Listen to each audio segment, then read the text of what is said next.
events that took place leading up to the time of Easter. I've seen Easter signs different ways, this way.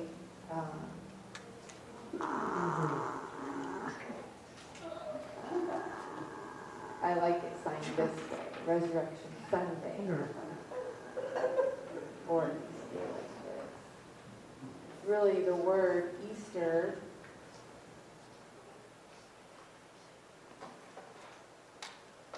comes from a pagan religion and has now become something that we practice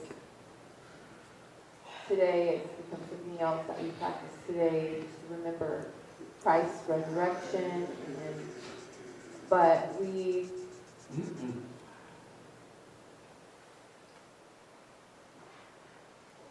remember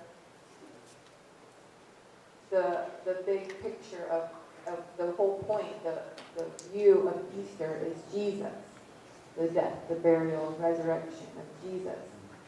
And so far we've studied 2 weeks of these events. If you've missed them the last couple of weeks, you can see it on video on YouTube. We looked at the Last Supper last week, where the disciples were all around the table with Jesus. And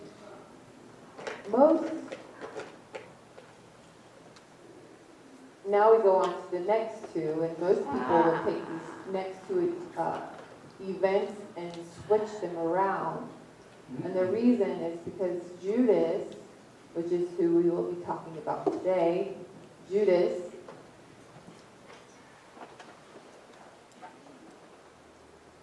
I signed Judas this way, either way could be used because he is known as the one who kissed Jesus.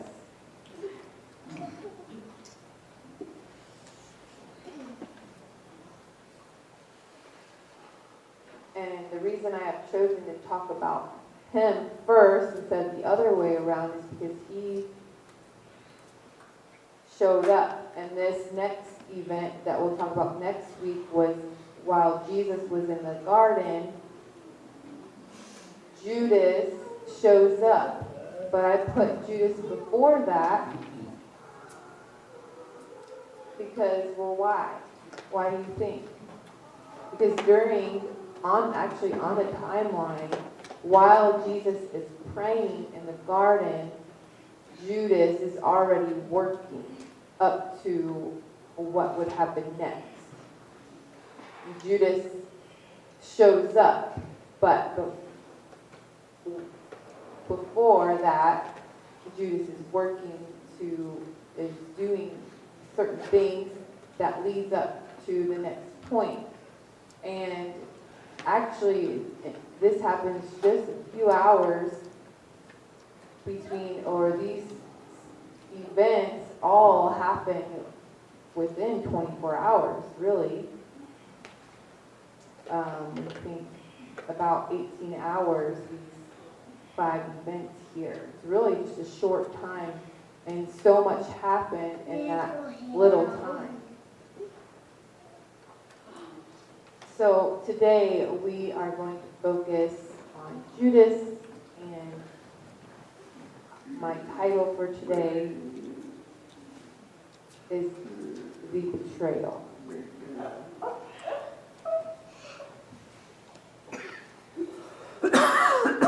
Let's pray first and ask God's blessing on His word.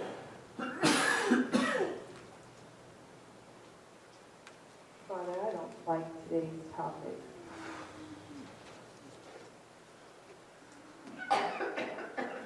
Because I know that any one of us here today could be like Judas. I hate to think about that or suspect of anyone or wonder of who that could be. I don't like that. But we know that kind of person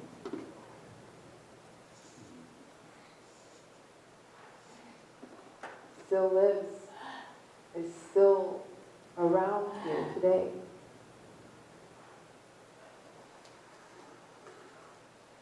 This is also a warning for myself to be careful that I'm not that person, and also to watch out and to protect our people here.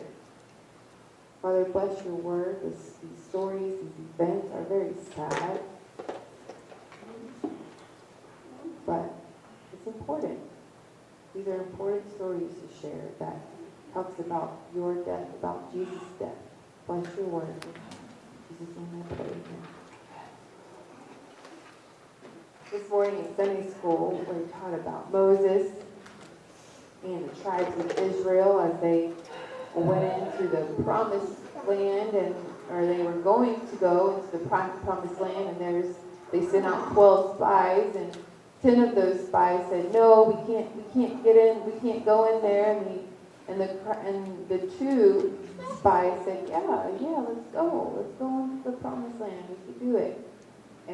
But the 10 said no, and they decided not to go in, and we see that they missed this opportunity. They missed this place of rest, this promised land. They missed out on that opportunity, and really, it really goes to be the same about Judas. Let's dive into here. I'm going to set up a background here. Starting last week, we looked at this same verse. Now the feast of unleavened bread drew nigh, which is called the Passover. And the chief priests and scribes sought how they might kill him, for they feared the people. Luke 22, 1 through 2. Kill who? Kill him. Who is that? That's Jesus. For they feared the people. They were concerned that the people, that there would be a big problem if Rome heard about this, or they might become jealous of what was going on.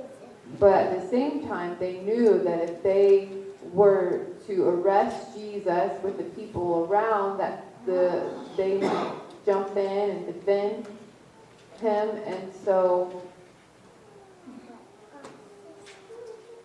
there was a little bit of politics here. During this time, they did have, there was Roman power, authority, like we have today in America. We own Puerto Rico, right? That is our land. We own it. And Puerto Rico is under us. There's no partnership. We own that land, but Puerto Rico have their own leadership roles. They have their own for their land, and so, but they're under America, under the authority of America, and if there's problems there, we would come and help.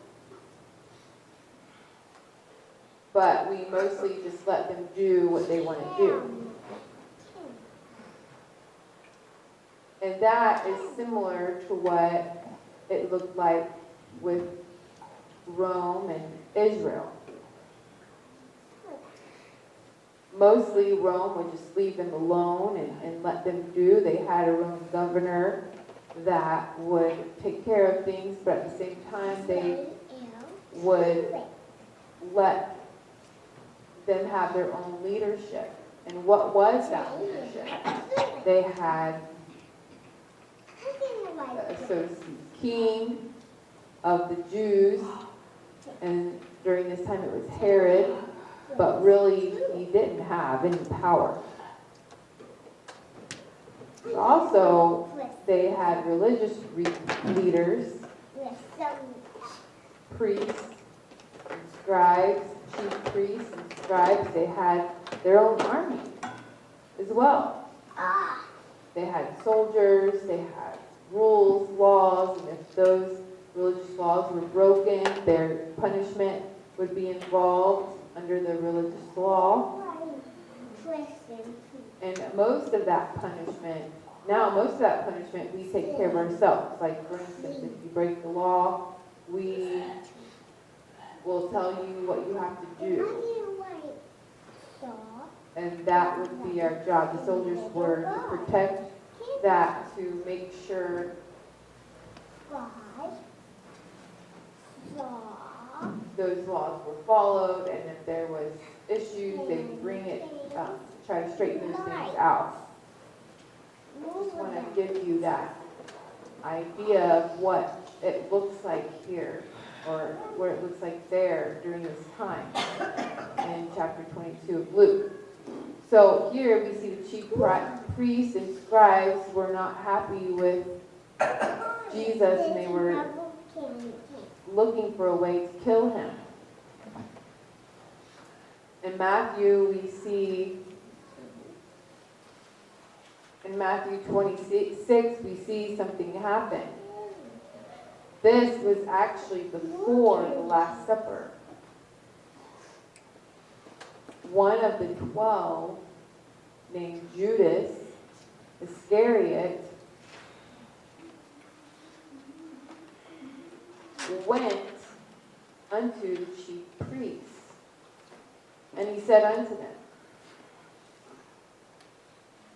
what will ye give me if I deliver Jesus unto you? And they covenanted with him for 30 pieces of silver. And from that time, Judas sought opportunity to betray Jesus. I see the sign for betray in there's different signs for it, but I'm going to do it like this, okay?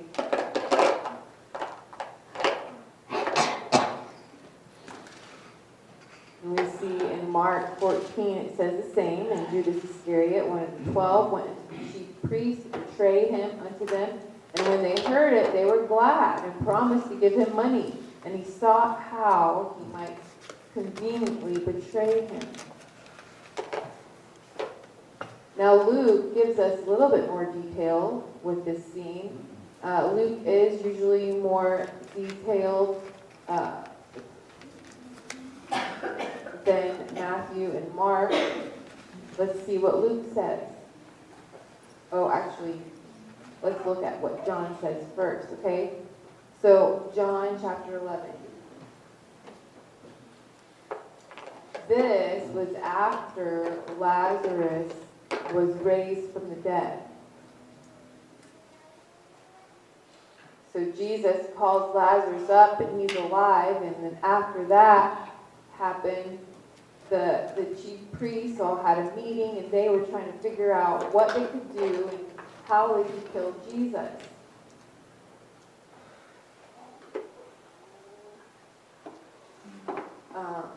And then here we're reading verses 53 through 57. Then they sought for Jesus and spake among themselves as they stood in the temple, what think ye that ye will not come to the feast? Here, verse 56.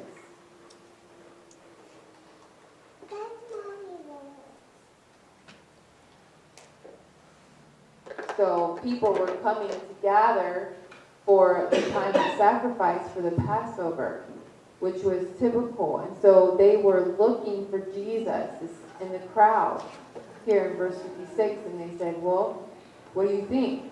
You know, is he going to come? What think ye that he will not come to the feast? Verse 57. Now both the chief priests and the Pharisees had given a commandment that if any man knew where he were, he should show it, that they might take him.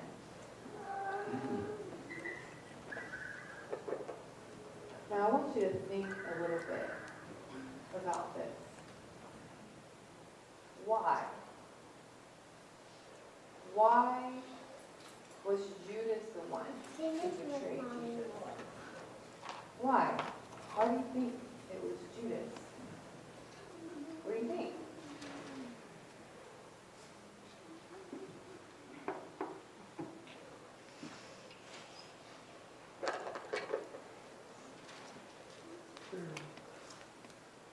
He was against Jesus, someone said.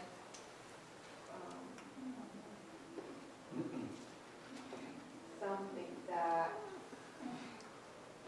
well, so some people think that Judas thought that if Jesus was captured, then it would force political power to start.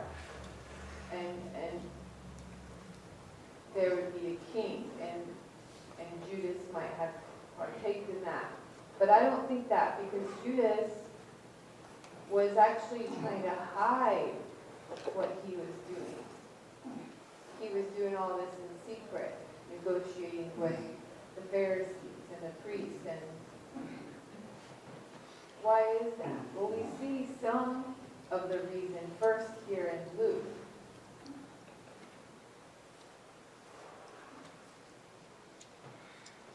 We read verses 1 through 2 in chapter 22, right? And so then, right here, now the feast of the unleavened bread is nigh, which is called the Passover, and the chief priests and scribes thought how they might kill him. Then in verses 3 through 6, then entered Satan into Judas, surnamed Iscariot, being of the number of the 12. And he went his way and communed with the chief priests and captains how he might betray him unto him. And they were glad, and they coveted him to give him money. And Judas promised that he would do this. And so he saw opportunity and how he would betray him. See here where it says, unto them in the absence of the multitude. Meaning he didn't want it to happen with the crowd of people. So he was trying to think of a way of how to have Jesus captured in secret. So he is thinking of a plan and of what his strategies might be. It's interesting. Let's talk a little bit about who Judas is. We actually don't know that much about Judas. We know, for example, Peter, Andrew, James, John, those four we know about them. And what did they do? They were fishermen, right? We know a few others by name, Thomas, Didymus, which means twin. He had a twin brother. We know about some others. Matthew was a tax collector, so we know that about him. And so we know some background about some of these other disciples, but about Judas, we don't really know where he came from.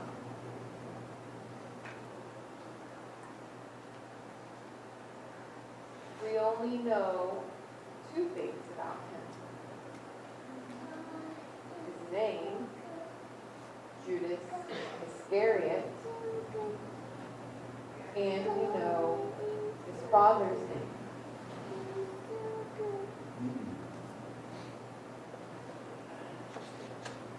In John chapter 12, verses 4 through 6, then saith one of his disciples, Judas Iscariot, Simon's son.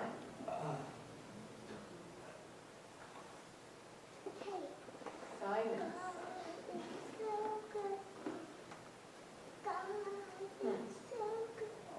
Which but should betray him. Why was not this ointment sold for 300 pence and given to the poor? Notice here, a big red flag. In the book of John, it says, this he said, not that he cared for the poor, but because he was a thief and had the bag and there what was put therein. He knew what was in there. What is this bag that they're talking about? Talking about money. Who took care of the finances? Not Matthew. You would think that maybe it would be Matthew because he was the tax collector, but it wasn't. It was Judas Iscariot. He was the treasurer. Watching you, George. That was his job. Judas was the treasurer. He took care of the money of all the 12 disciples. Remember, there was no work. They didn't have jobs. They wasn't fishing. They put all their money together. Maybe they had some money from Matthew. He was rich. Maybe they had some money from him. But why did they choose Judas to hold the bag of money? You know, I can't prove this, but I'm going to give you my opinion. I think that Simon was a rich man. Who is Simon? Well, hold on to that. We'll look at who Simon is. In John 13:26, it says, Jesus answered, he it is to whom I shall give a sop when I have dipped it. That is who will betray me. And when he had dipped the sop, he gave it to Judas Iscariot, son. Again, you see here, the son of Simon.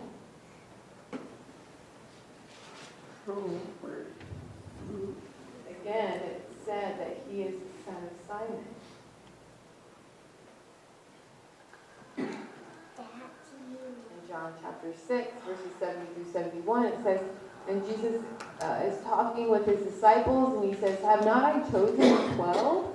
And one of you is a devil. He spake, Judas Iscariot, again, the son of Simon. For he it was that should betray him, being one of the 12.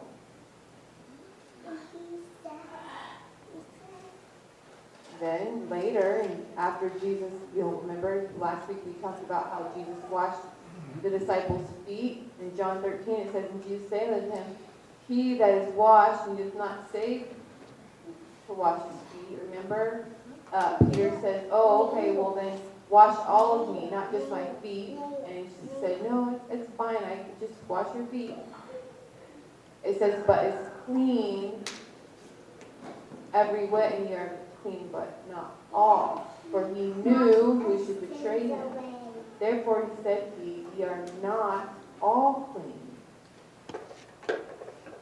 There's a few points I want to make here. So Jesus knew all along who would betray him. He already knew it.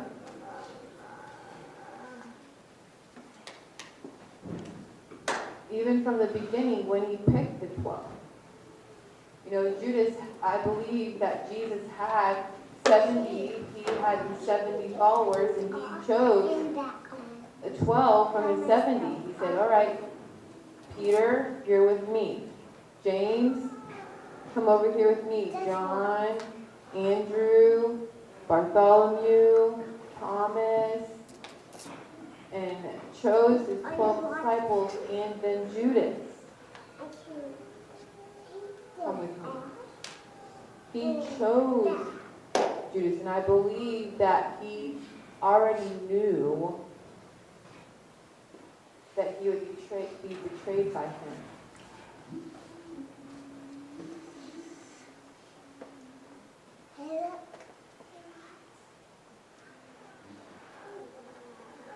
so the 12 disciples were with Jesus for how long? 3 years they followed Jesus. Jesus knew about Judas. Now, who is Simon? He was the father of Judas, we know that. But who was Simon? We don't have a definite answer to that. Again, my opinion only.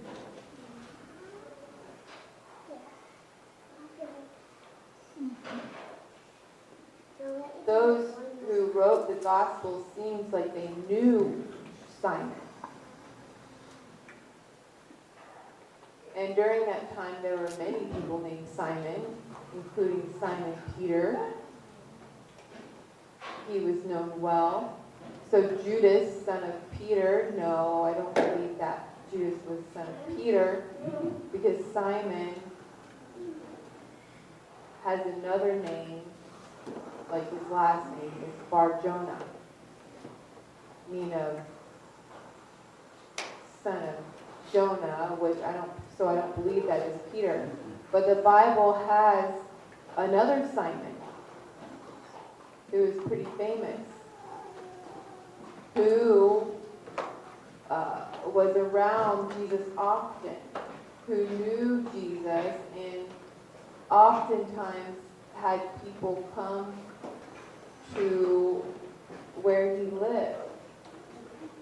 You know who it is? We call him Simon the leper.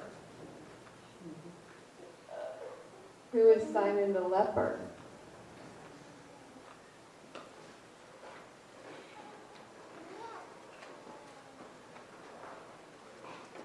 He was a Pharisee.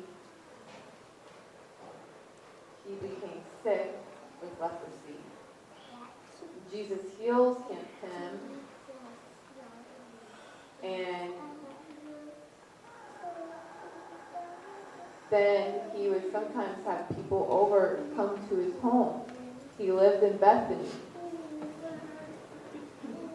which seems like he was close to Lazarus, Mary, and Martha, and maybe even from the same family.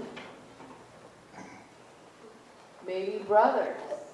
Simon and Lazarus probably might be brothers. You see again that I'm saying maybe, many times. Again, I'm not preaching this as doctrine, but from what I figured out, and it seems that way.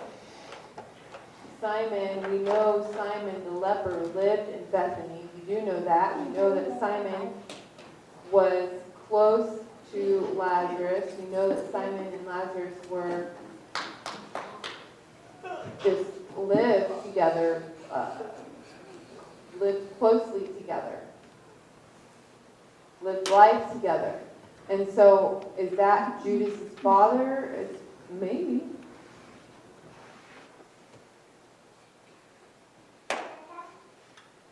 I can't say that definitely, but there's only 2 Simons in the New Testament that we know about. And the author writes this as you should know who Simon is. Doesn't say exactly, well, Simon is this person, but it just makes it seem like Simon, you know, the son of Simon. You should know who that is. Simon the leper. And Simon the leper was a rich man. He had a nice house. He was a Pharisee. He had money. And so that is why maybe Judas was the treasurer. His father was rich, and so he took care of the money. But it says here that he was a thief. Interesting.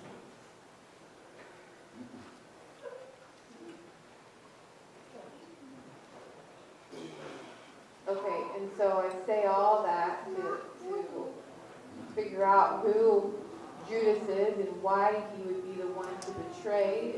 Maybe really it comes down to money. 30 pieces of silver?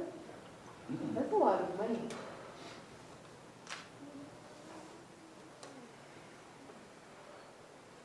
He made his negotiations and said, all right, we'll do it for this much. And he accepted that. And so now here he is in a position of trying to figure out how to make his promise happen. So all of this happened before the Last Supper. And then now they're at the Last Supper, and Jesus is with his disciples, and he says, I'm troubled in spirit. And the disciples just look at him like, what's wrong? And he says, one of you will betray me.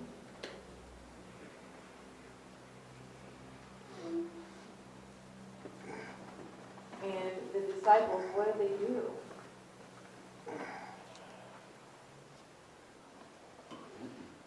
They were shocked. And then they thought, well, is it me? Lord, is it me? Lord, is it me? And they were all asking, is it me? Who's it going to be? And they never suspected Judas. No one pointed fingers. None of the 11 pointed fingers at Judas. They had no idea.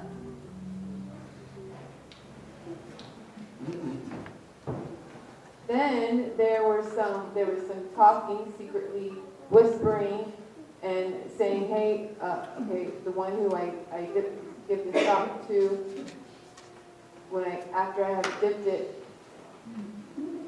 then what happened here?" So he had given it to Judas, and then in verse 27, and after the sop, Satan entered into him, and Jesus said to him, "That thou doest, do quickly. Go and do it." And Judas stands up and leaves. And the disciples quickly then, they know that it was Judas. But no, they didn't. They didn't know that. Let's look at the next verse, verse 28. Still, now no man at the table knew for what intent he spake this unto him. When Jesus said, "That thou doest, do quickly." For some of them thought because Judas had the bag, he had the money, that Jesus had said, okay, go take care of, go buy those things that we have need of against the peace, or go give some money to the poor, something that they had talked about. The disciples had no idea what Jesus was meaning when he told Judas to go. These 12 disciples were so close. For 3 years, they lived closely together. And Judas was able to hide this, to wear his mask successfully for 3 years.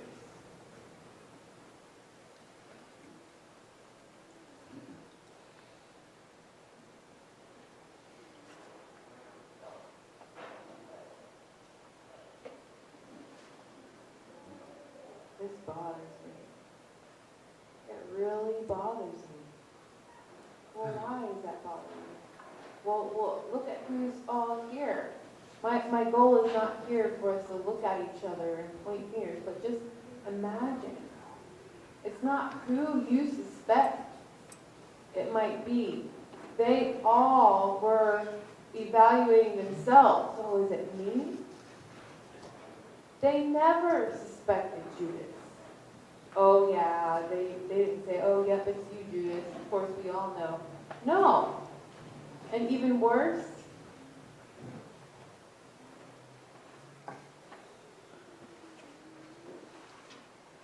John 17 here. One day I'm going to preach this sermon, this message, I don't know, maybe in a year or two, but just call it like the walk or something, because this, from John chapter 14, 15, 16, 17, all of those chapters are all during the walk from the upper room, as they walk from the upper room to the garden. The garden, and then they were at the garden of prayer, which I will be talking about next week.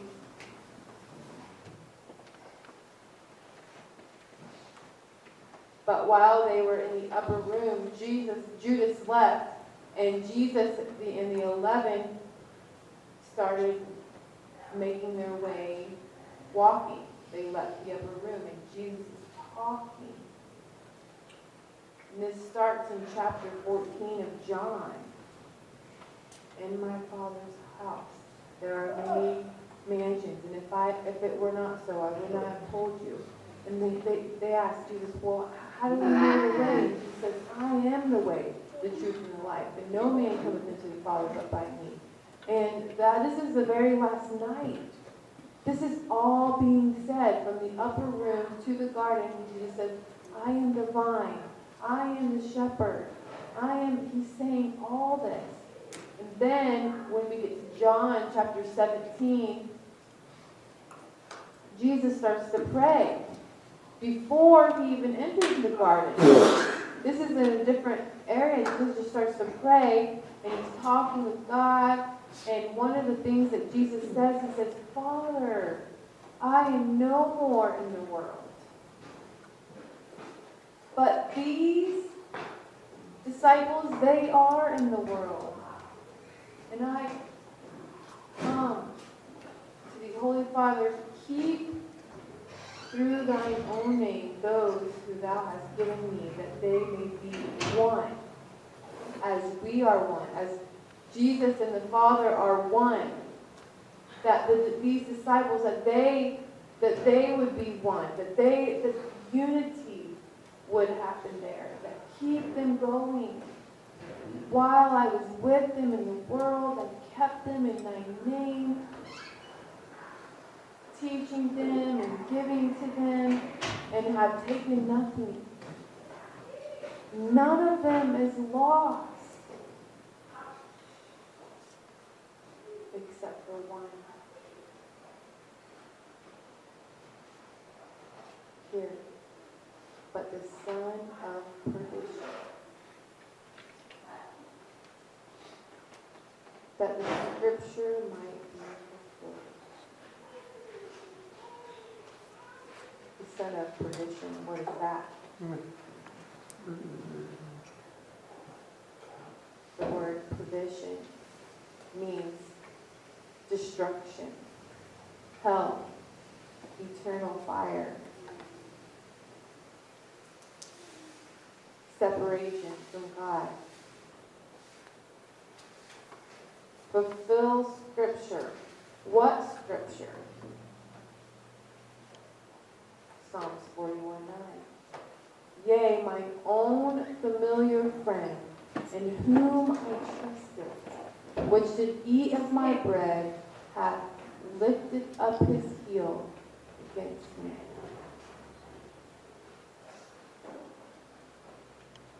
This is the prophecy of David. As David is talking about the Messiah, that he would speak of his friend Judas. I have to keep going. I wish I could stay here more.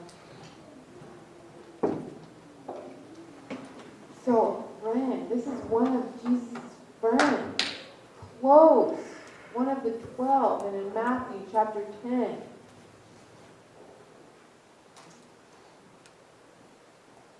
A year before, Jesus tells the disciples, hey, this is what you need to do. You need to go preach, saying that the kingdom of heaven is at hand. And then what you need to do is you need to heal the sick, cleanse the lepers, raise the dead, cast out devils. What I have given you, you give. What I have freely given you, you freely give. And this Judas is one of the 12 here that Jesus told Judas to go. Go do this, Judas. Go preach. Go tell them the kingdom of heaven. And Judas did. He did. Judas preached. Judas probably even did miracles. Healed the sick.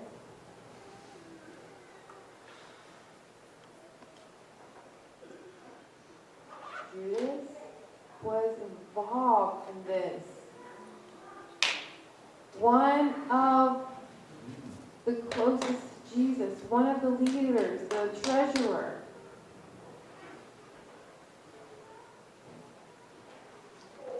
He was close friends with Jesus.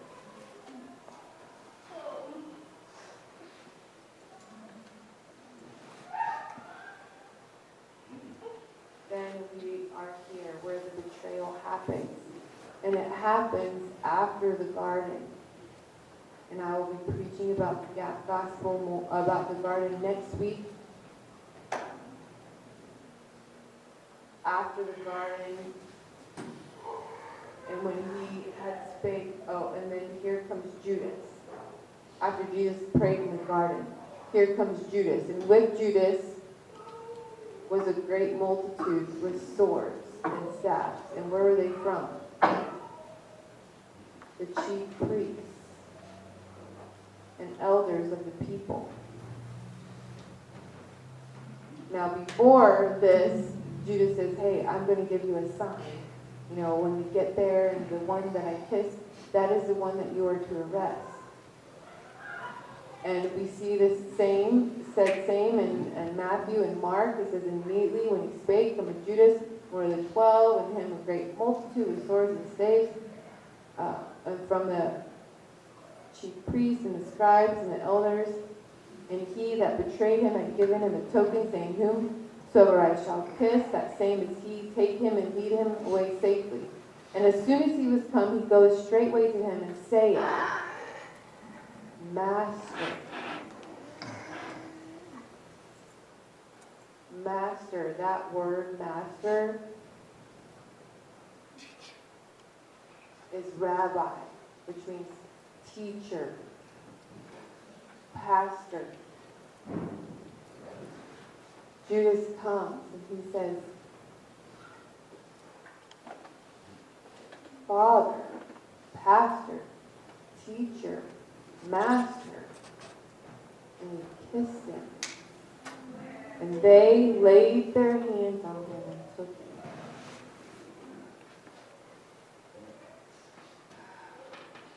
Luke. And while he yet spake, behold, the multitude. And he that was called Judas, one of the 12, went before them and drew near unto Jesus to kiss him. But Jesus said unto him, Judas, betrayest thou the Son of Man with a kiss? Really? Is that what you're going to do? What are you doing? John actually gives us a little more. And Jesus had spoken these words. He went forth. Okay, this is when he went into the garden. And Judas, verse 2, also, which betrayed him, knew the place.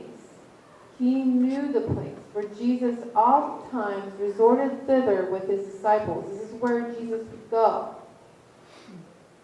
Where Jesus went often, and Judas knew. Judas knew and watched Jesus pray there many times. And you know, Judas, if his father is Simon in Bethany, that means Judas knew that area very well. Because they would go from Bethany over to there. Growing up as a boy, he knew that road. With his dad, as a Pharisee in the temple, he knew the area very well. He knew that path.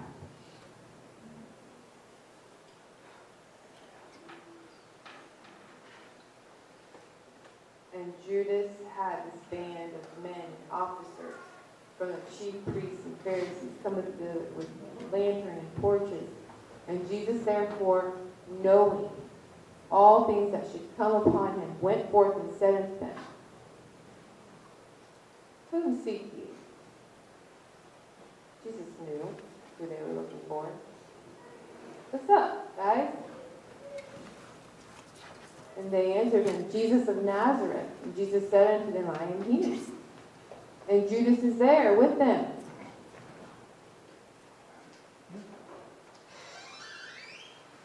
And they just kind of stepped back. They stepped back and fell to the ground. Verse 6. Why did they do that? I don't know.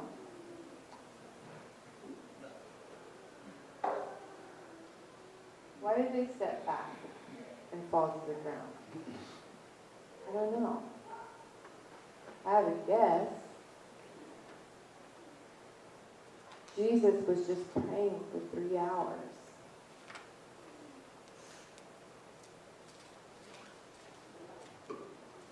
Remember, he was sweating blood.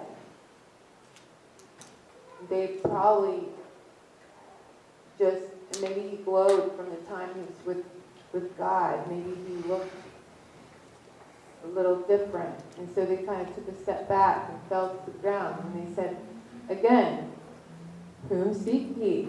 And they said, Jesus of Nazareth. And Jesus said, I already told you that I am he. If therefore you seek me, let these others go their way.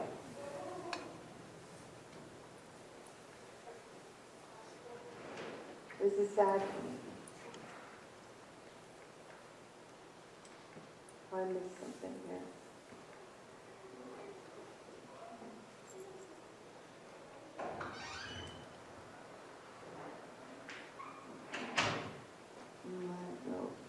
Got to put it up here. One of the verses says that as Judas approached Jesus, he says, Master, teacher, and Jesus responds and says, friend. He calls Judas friend. Like, friend, what's up? Why are you here, Judas? My friend.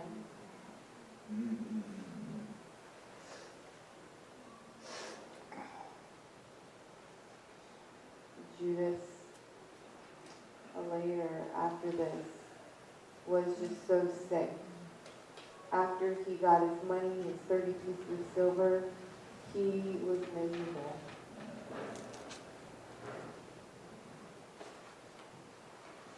He tried to return the money, and they wouldn't take the money back. They said, nope, it's been done. And Judas says, no, I don't want this money, just take it. They said, no. And so he threw the money on the ground and left. Then Judas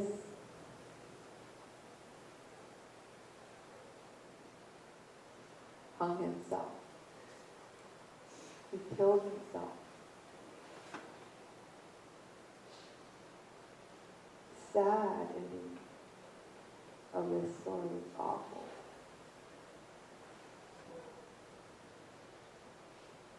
I wonder about the life of Judas. And I'm reminded of Matthew. This is part of the Sermon on the Mount. If you have been coming on Wednesdays, we'll get to this later. We're still in chapter 5. But here in the end of Matthew, chapter 7, Jesus talks about the future. Talks about that day. Well, what day? Is that the day of judgment?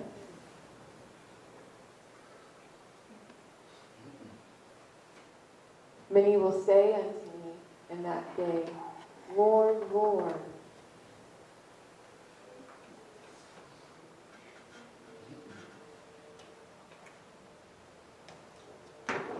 Verse 22. Many will say to me in that day, Lord, Lord, have we not prophesied in your name? In your name we have cast out devils. In thy name done many wonderful works. Just as Judas, he did these things. He preached, he healed, he did miracles.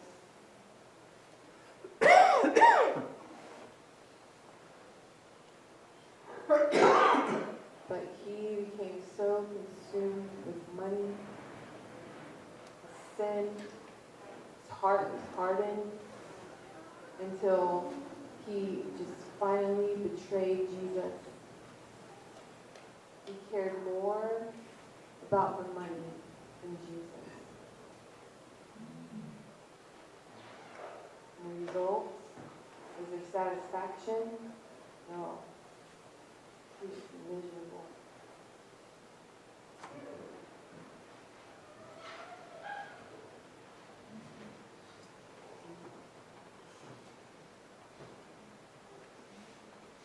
Verse 23, and then will I profess unto them, I never knew you. Depart from me, you that work iniquity.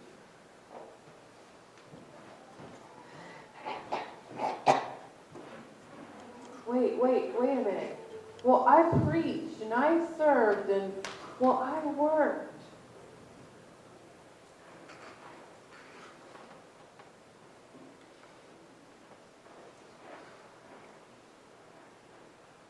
I hate iniquity. You think that your work is going to help you get into heaven? Well, look here. It won't.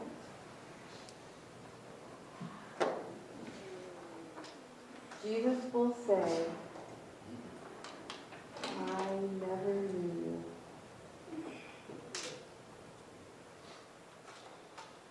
It's not about knowledge.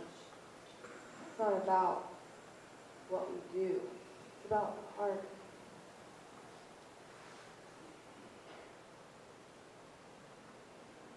Do I know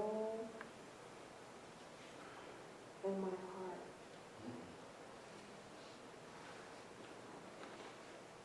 Change my work in my life. Am I different than I was?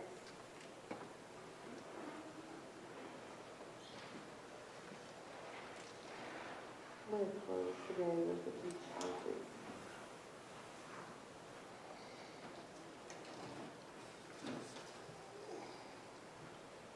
This first one, we see Jesus as king, coming in as king, riding in, and people shouting, Hosanna, Messiah, King.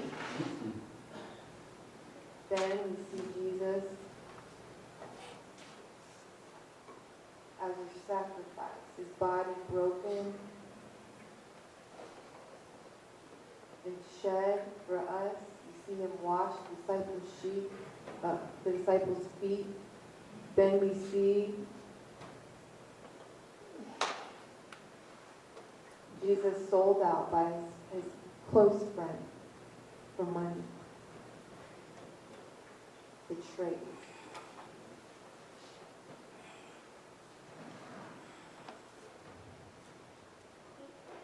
How does this apply today? You know the story, I get it, I know the story. So what? How does this impact me? Number one. Are you a Judas? Oh, no. Well, Judas said that. Who, me? Me? Who is it? Is it me?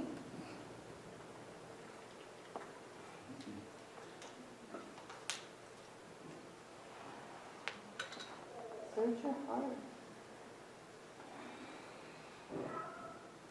Make sure that you're here for the right motivation. What motivates you? Money, attention, pride. What motivates you? Sin? Equality?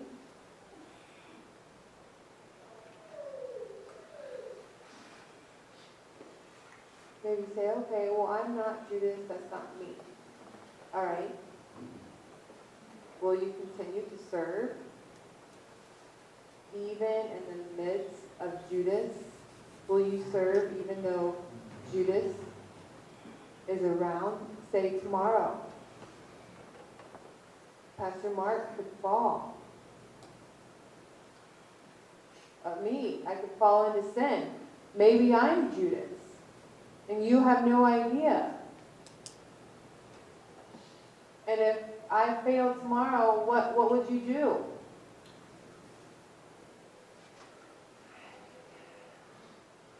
You have to keep going. You better keep going.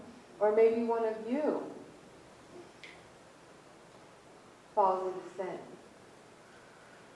We have to keep going. We see Jesus for 3.5 years, knowing that it would be Judas. And he continued to model. Judas, watch me pray. Judas, watch me do this miracle. Judas, watch as I turn the water into wine. Watch. The whole time he knew what Judas would do, but Jesus kept going.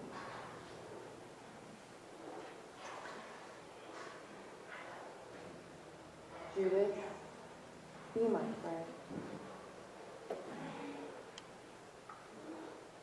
Break my heart. Jesus says, Judas, be my friend. And Judas says, Rabbi, and kissed him. And Jesus says, friend. How his heart filled. Friend, my friend.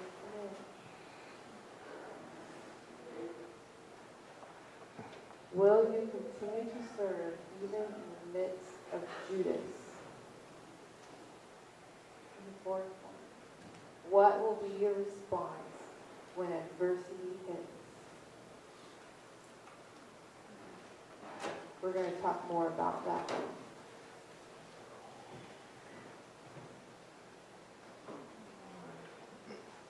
In a couple weeks. Oh, I love Peter. We're going to talk about him in 2 weeks. I encourage you to take time to evaluate yourself as close as prayer. Father, in heaven, this is serious. This is not a really happy topic. It's not enjoyable. And it hurts. It's heartbreaking. It's miserable.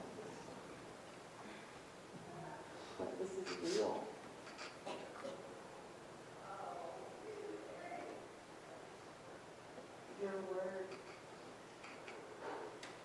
Your words, Jesus, are written in red. And you say, in that day, many will say, Lord, Lord, I did this. And you say, I never knew you.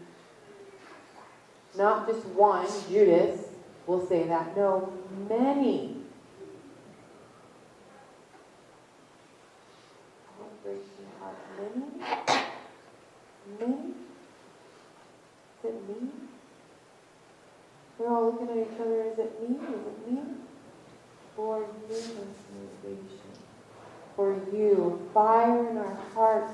Passion for you, Lord. Help us to be excited like Peter said, because you have the words of life.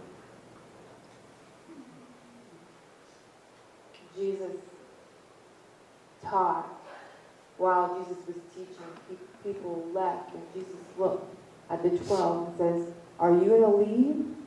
And Peter says, where would we go? You have the words of life. No, I'm going to stay.